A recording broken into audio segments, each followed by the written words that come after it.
अधिकारी चक्क खड्ड्यात पडल्याची घटना घडली। ज्या ठिकाणी पाण्याचा निचरा होतो त्या परिसराची पाहणी सुरू असताना हा प्रकार घडला। सुदैवानं कोणतीही गंभीर दुखापत झाली नाही।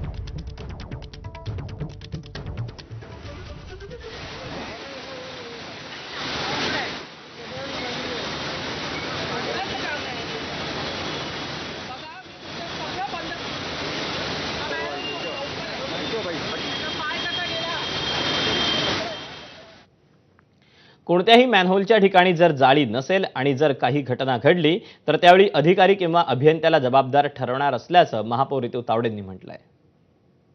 पाणी साचल्यानंतर खालची जाळी दिसत नाही किंवा मॅन्युअलची झाकणं ती लोकांना दिसत नाही, त्याच्याकडे मी अतिशय जातीने लक्ष देते आणि मी माझ्या माध्यमातून मीडियाच्या माध्यमातून एवढं पण सांगते की ज्या ठिकाणी अशा पद्धतीची जाळी नसेल आणि जर एखाद्या मनुष्य कोणालाही तिथे घातपात झाला तर त्या ठिकाणी त्या अभियंत्याची जबाबदारी निश्चित करून मी त्याच्यावर कारवाई करणार। मुंबईतल्या पहिल्याच पावसानं मुंबई महापालिकेचा भोंगळ कारभार चव्हाट्यावर आणला। रस्त्यावर पाणी साचलं होतं, मुंबईची तुंबई झाली होती। महापालिकेनं केलेले दावे पहिल्याच पाण्यात वाहून गेले। दरम्यान आज पहिल्याच दिवशी या कारभाराचा फटका 2 मुंबईकरांना बसला। दादर हिंदू कॉलनीत साचलेल्या पाण्यात एक नागरिक धडपडला। पाण्यात बुडालेल्या खड्ड्याचा अंदाज न आल्यानं ते पडले।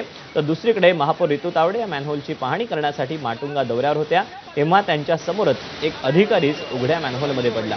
ही दोन्ही दृश्य मुंबईकरांच्या धडपडीची आहेत।